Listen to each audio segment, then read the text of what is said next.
Baik, perkenalkan nama saya Susanian Sirorong, NIM 1874201061, MK Studi Kasus Hukum Internasional, dengan dosen pengampu Eunike R. Sumompo SH MH. Di sini saya akan menjelaskan sedikit tentang jurnal saya yang berjudul Analisis Zona Eksklusif Antara Indonesia dan RRT Kepulauan Tatuna. Baik, kita masuk pada pembahasan kronologi dan substansi dari sengketa. Klaim Laut Cina Selatan ini pertama kali diresmikan oleh pemerintah RRT secara sepihak pada tahun 1947.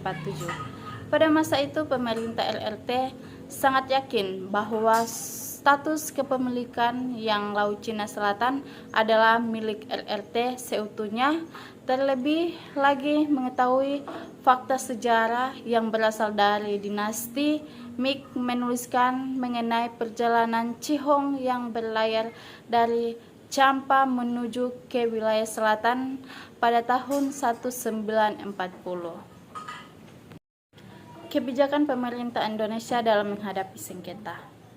Keputusan pemerintah Indonesia dalam rangka sengketa Laut Cina Selatan adalah sikap non-claim state, yang berarti tidak memihak pada kepentingan negara maupun.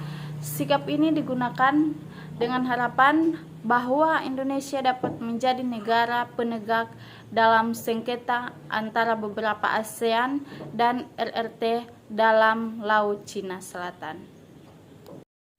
Hasil perundingan Indonesia dan RRT terkait Laut Cina Selatan. Metode penyelesaian konflik yang kerap digunakan dewasa ini adalah dengan kesediaan dari kedua belah pihak untuk berdialog secara langsung, sebagaimana yang dilakukan Indonesia dengan Vietnam dan Malaysia dalam penyelesaian konflik terkait maritim si Kepulauan Tatuna, namun tidak jarang pula harus melibatkan pihak ketiga dalam upaya penyelesaian baik oleh negara atau bahkan organisasi internasional.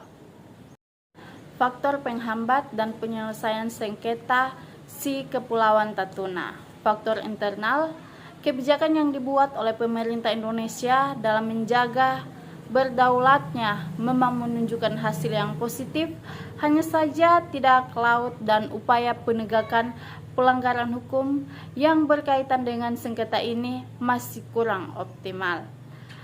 Faktor eksternal, berdasarkan dari penelitian yang telah dilakukan, penulis menyimpulkan bahwa faktor internal yang menjadi penghambat penyelesaian sengketa adalah tindakan dari pemerintah RRT yang tidak kooperatif dalam menjalankan kesepakatan bersama mengenai implementasi dari kode etik.